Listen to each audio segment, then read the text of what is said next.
नमस्कार दोस्तों, मैं रजनीश शर्मा, ग्लोबल जूरिस्ट, और हम आज पहुंचे हैं जलौड़ी पास।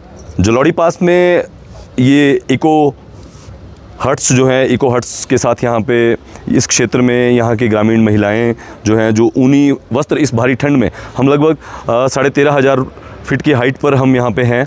और यहाँ चारों तरफ मौसम जो है इसमें बिल्कुल इतनी ठंड यहाँ पे जो है इसमें है। जब दूसरे शहरों में लोग जो हैं गर्मियों से परेशान हैं, तो यहाँ पे बहुत से लोग जो हैं क्या टूरिस्ट यहाँ से जो है आते हैं, यहाँ से निकलते हैं। हम बात करेंगे, हम यहाँ पे खड़े हैं इको हट्स के, जहाँ पे हमने बोर्ड यहाँ पे देखे, हमने देखा कि यहाँ पे पार्किंग के नाम पर भी लोगों से पैसा जो है वो लिया जा रहा है। और पार्किंग के साथ साथ यहाँ इको हट्स जो हैं, इको हट्स यहाँ पे दिए गए हैं, जबकि जो यहाँ की स्थानीय महिलाओं ने अपने उत्पाद बेचने के लिए अपने घर पे जो ये अपने हाथ में देखिए आप ये यहाँ पे बना रहे हैं, सिल रहे हैं, किस प्रकार से। मैं चाहता हूँ थोड़ा जूम करके दिखाएं, क्योंकि ये वो ट्रेडिशनल इनका हमारे हिमाचल का जो अतिथि देवो भव के साथ साथ यहाँ के जो संस्कार हैं, वो ऐसी सारी चीज़ों को, यहाँ भारी ठंड यहाँ पड़ती है, बर्फ़ जो है ये यहाँ के पहाड़ जो हैं वो ग्लेशियर्स से भरे रहते हैं, तो यहाँ पे भारी ठंड होती है, जिसको बचने के लिए ऊनी वस्त्र तैयार किए जाते हैं। और ये सब हमारी माताएं बहनें और यहाँ पे जो है ये ऊनी वस्त्र का तैयार जो है यहाँ पे क्या करते हैं, तो ये भी अपना सामान यहाँ बेचते हैं। लेकिन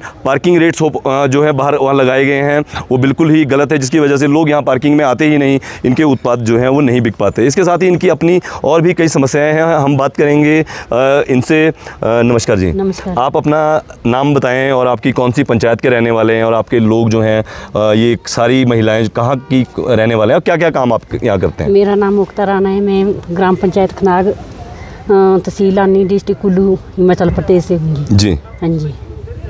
हमारी इसमें से जैसे जी हम पर डे का 30 रुपया दे रहे, टेबल का, खाली टेबल का।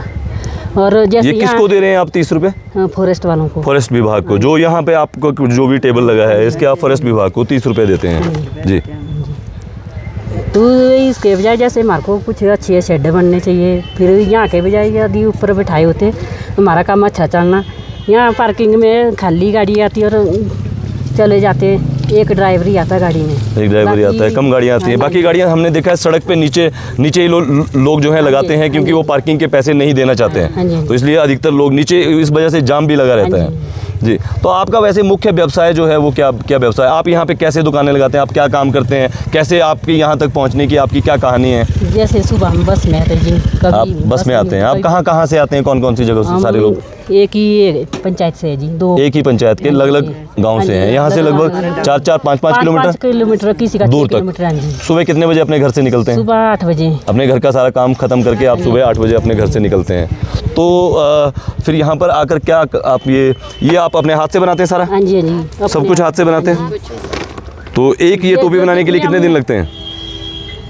एक ऐसी टोपी एक दिन में 2 टोपियाँ बन जाती हैं। तो दोस्तों आप देख पा रहे होंगे, एक दिन में 2 टोपियाँ ये बनाते हैं, और ऐसी बहुत सी चीज़ें, मफलर और क्या क्या बनाते हैं? हम बनाते जी, जैसे टोपी, पंचू, मोजे, ग्लव्स वगैरह, टोपी, हेयर बैंड, सब कुछ, ये स्वेटर वगैरह जो भी, सारी ऊन की बनी हुई चीज़ें आप ये बनाते हैं।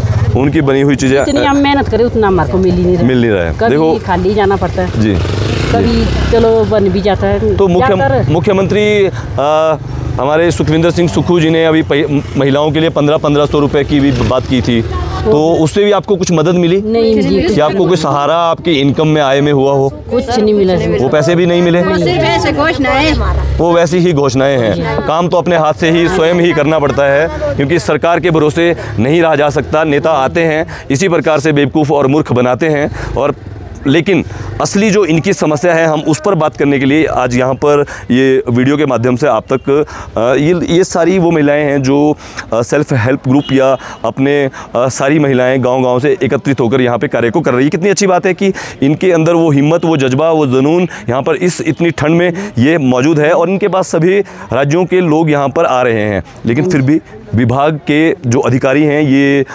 आनी जो है ये तहसील के अंतर्गत यह क्षेत्र आता है, और यहाँ का जो लूरी में यहाँ के जो डीएफओ हैं, फॉरेस्ट विभाग है, वो वहाँ पे बैठते हैं। तो उनके द्वारा यहाँ पे पार्किंग में हमने देखा कि पार्किंग की जो व्यवस्था है उसमें पार्किंग फ़ीस चार्ज की जा रही है, जबकि बोर्ड के ऊपर पार्किंग फ़ीस को काटा गया है, मिटाया गया है। तो वो क्यों चार्ज की जा रही है? जबकि हमने इको हट्स वालों से बात की, उन्होंने कहा कि उनको जो टेंडर दिया गया था उसमें कहीं भी पार्किंग का रेट यहाँ पे नहीं लगाया गया था।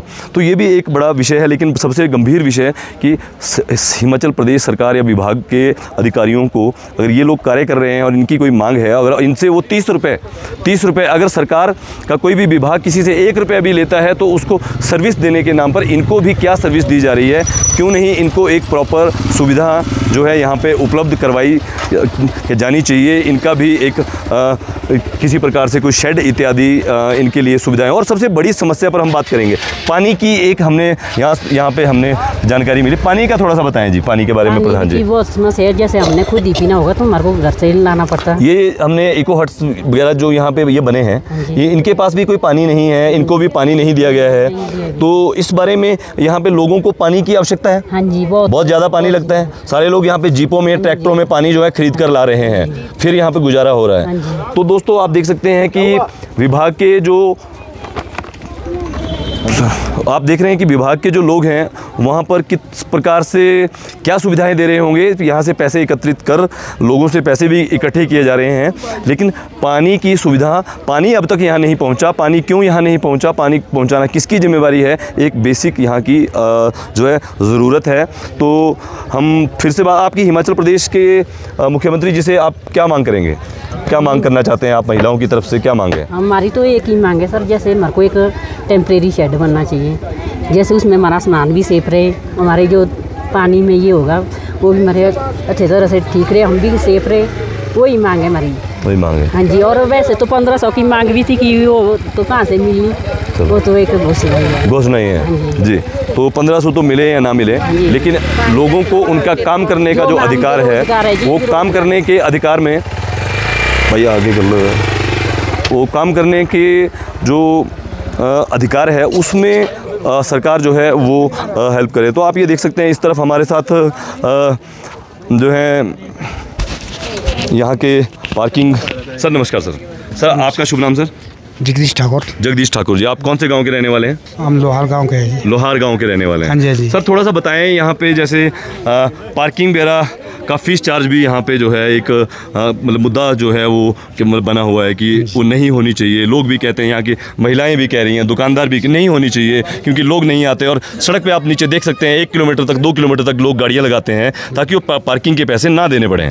थोड़ा सा आप बताएं, यहाँ पे कितने रुपये पार्किंग का जो है रेट चल रहा है? ओनली 50 रुपीज़ लग गया है। 50? कोई भी गाड़ी हो? बड़ी का जो टेम्पो ट्रैवलर है बस होगा उसका 100 रुपये होगा जी। जो छोटा अपना ये ऑल्टो वगैरह, मारुति वगैरह, उसका 50 रुपीज़ है। 50 रुपीज़ है। तो ये फॉरेस्ट विभाग के द्वारा? फॉरेस्ट विभाग के द्वारा। फॉरेस्ट विभाग, आप फॉरेस्ट विभाग की तरफ से? हम फॉरेस्ट, हम सोसाइटी, हमने सोसाइटी जलोड़ी सोसाइटी जो है फॉरेस्ट के साथ अटैच है।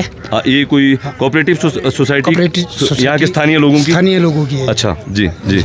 तो उनको ये कार्य जो है फॉरेस्ट के द्वारा आवंटित किया गया? हाँ, सौंपा गया, जिसमें फॉरेस्ट ने कुछ अपने रेट्स भी उनसे आपसे फॉरेस्ट विभाग जो है वो लेता होगा? फॉरेस्ट विभाग ने रेट लगाया, हमारे पास बुके दी है। अच्छा। इसमें फॉरेस्ट ने जो सब कुछ स्टैंप वगैरह सारी लगे जी। ये आप देख सकते हैं the Jalori eco tourism development cooperative society limited Jalori pass, और ये circle level eco tourism management society Rampur है।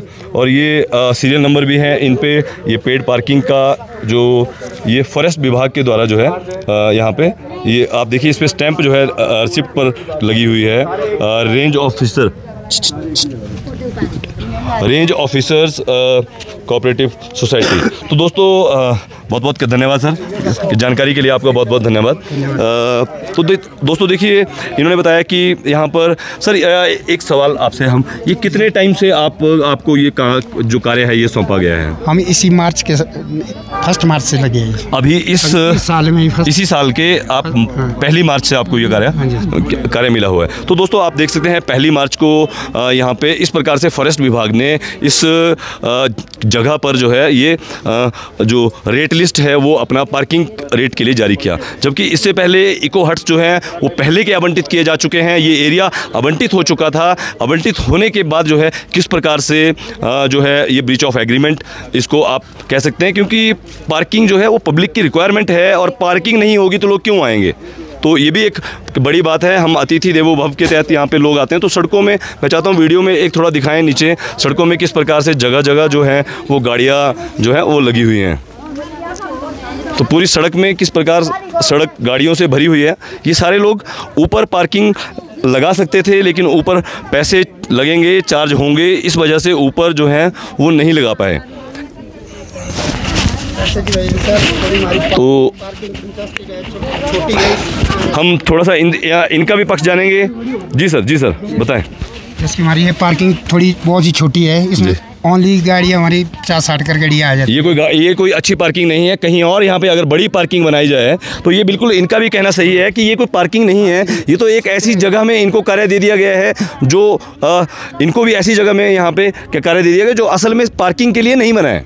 ये तो वो पार्किंग है जो इको हट्स और इत्यादि में यहाँ घूमने के जलोड़ी पास के शौकीन लोग जो यहाँ पे आएंगे वो यहाँ अपनी गाड़ियाँ पार्क करें और पैदल यहाँ पे घूम सकते हैं। लेकिन एक बड़ी पार्किंग का निर्माण यहाँ होना चाहिए, क्योंकि बहुत लोग अधिक लोग यहाँ पे आते हैं और बहुत सी गाड़ियाँ रोड पर लगी है, कहीं टकरा भी गई है, कहीं बिछा भी गई है किसी ने।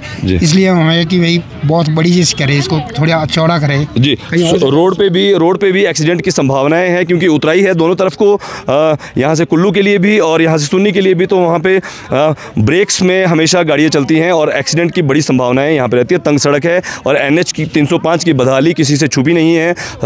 NH विभाग की लापरवाही और निष्क्रियता की वजह से NH 5 पर सबसे अधिक हादसे और सबसे अधिक मौतें जो हैं वो दर्ज हुई है, जिसमें अभी कुछ दिन पहले बंजार में एक युवा की मौत और इससे पहले भी और भी कई जो एक्सीडेंट हैं वो इस पूरे रोड पर सिंगल होने की वजह से वहाँ पर हुए हैं। मैं रजनीश शर्मा, ग्लोबल ज्यूरिस्ट, जलोड़ी पास से।